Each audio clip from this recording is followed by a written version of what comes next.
गैर हतमी गैर सरकारी नतीजा अचण जो सिलसिलो जारी है। PS15 मीरो खान जितां पीपल्स पार्टी जो उम्मीदवार निसार अहमद खोड़ो कामयाबी हासिल की है।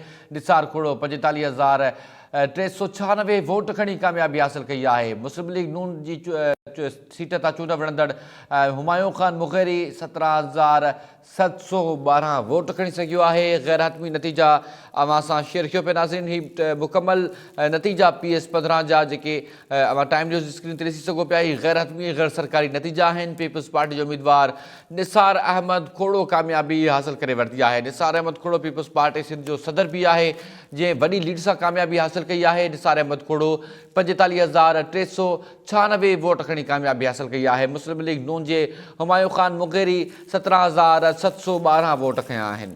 गैर हतमी ऐं गैर सरकारी नतीजा अचण जो सिलसिलो जारी है। अवां खे अपडेट कयूं पिया नाज़रीन। PS15 मीरो खान तां पीपल्स पार्टी जो उम्मीदवार निसार अहमद खोड़ो कामयाबी हासिल की है। इन हवाले से वधीक तफ़सील मालूम कयूं था। सफ़र गोपांग असां सां लाइन ते मौजूद है।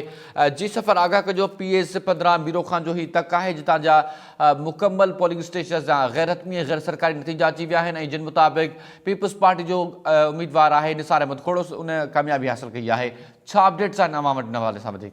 जी बिल्कुल सनावला सूबाई तक PS15 मीरो खान के PP सिंध के सदर उम्मीदवार निसार खोड़ो वही अच्छे सां कामयाबी माणे वरिती है। उन हवाले से टाइम न्यूज़ पारां PS15 के टोटल 147 पोलिंग स्टेशन के गैर हतमी गैर सरकारी नतीजन मूजिब उम्मीदवार निसार खोड़ो 45,396 वोट खणी कामयाबी माणे वरिती है। जैसे त संदस के मुकाबले में चूंड विढ़ंदड़ JUI और JBA जो हिमायत याफ्ता नून लीग जो उम्मीदवार मीर हुमायूं खान मुग़ैरी 17,712 वोट खणी हारायो वियो है। जैसे पीपल्स पार्टी जो उम्मीदवार निसार खोड़ो 27,000 निसार खोड़े 27,684 वोटन की लीड सां शिकस्त ॾिनी है।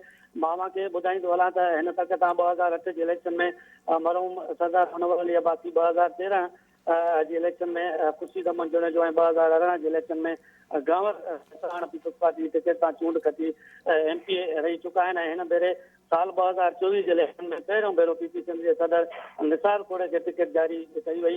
हिन तक तां वॾी अक्सर सां कामयाबी माणे सिंध असेंबली जो मेंबर चूंडिजी वियो आहे। ॿिए पासे पीपल्स पार्टी के उम्मीदवारनि की तारीख़ी कामयाबी खां पोइ पार्टी अॻुवाणनि ऐं कारकुननि में ख़ुशी जी लहर छाइण आहे। जी सनावला। ठीक है मोहम्मद सफ़र, वॾी महिरबानी इन हवाले सां आगाह करण जे लाइ।